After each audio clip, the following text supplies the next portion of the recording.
That's a very good and long story, actually.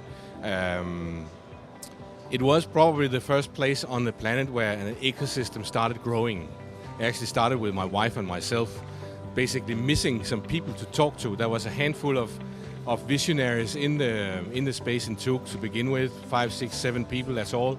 But there was nobody else to talk to. And we really needed more people to talk to, more people who understood this, could influence regulators, other stakeholders in society to look at this as a positive thing and not just some silly Ponzi scheme that people understood it as, or terrorism, as banks said in the beginning about Bitcoin.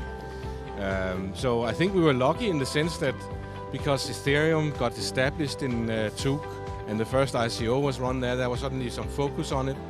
I had this events meetup group, as it was called, with a growing number of people coming from all over the world to just discuss this in a very open way, typically in a bar with a bunch of beers and having a good time also. So it created a really cool mojo, a really nice situation of the people that had visions and ambitions in terms of how to create a better world.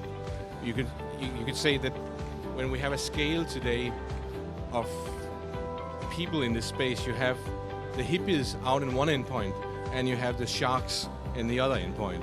And it started pretty much with the hippies. And then later on, the sharks came. And right now we have, both in Zug and the rest of the world, basically people polarized in the endpoints and very few in the middle, where they need to be. And Zug took these first steps in creating first the concentration in the hippie camp, and the sharks came afterwards. We had the big ICOs, lots of money came in, people went crazy. And we are still ahead of that evolution when I look at other hubs around the world. And I do visit them. However, there's, if you call it competition, I don't mind actually.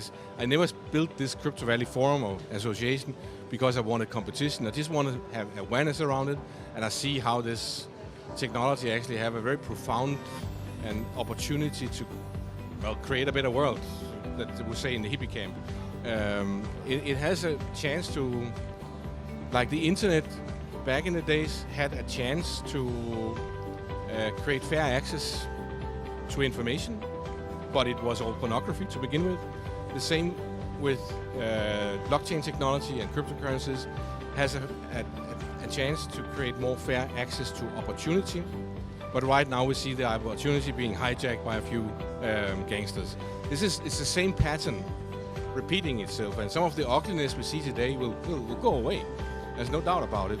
And we need people like people here in this university to start playing with the science, toying with it, playing with maybe some of the hippie visions, but not missing out the point of profitability and other things that needs to bring people into the middle. Create the science underneath it to these incentivized economies that can be built in smart contracts, for example, is extremely powerful. And I think also in Zug we are ahead in a sense with the amount of minds that are in the ecosystem. They are all multi-year experienced in this technology and the vision around it, and also in the failures, and the whole spectrum actually is represented there. So you have actually knowledge there, experience with it. So I think that is why Zug is today a recognized international brand. And I have to add also that the people behind the marketing of this brand has done a very, very good job. Luck has part of it, but also a good job in creating the brand, and that is why it is what it is. The other, there's many opportunities to pick one, and I'd probably pick awareness still, because what I said before to a previous question is that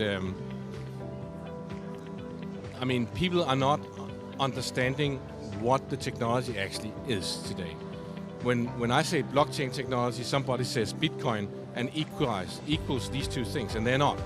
Basically, Bitcoin and cryptocurrencies is just one application on top of blockchain. And getting into ordinary people's heads that this technology is about other things than making money. That's what we see in the newspapers. This is one big challenge. That there is actually a profound mechanism underneath that has a lot of other opportunities and potentially can upgrade a whole lot of lives around the planet particularly in the developing world, in terms of creating a system for exchanging value. Good tool for countering corruption, actually.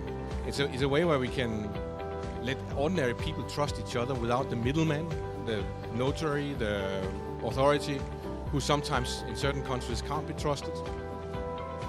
And once they can do that, and even for free, no payment, we have a situation where we slowly erode away the corruption from underneath, painlessly. So people who sit on the top with all the Bentleys, etc., there's no need for a revolution. It just erodes it slowly and painlessly from underneath. This is what I see.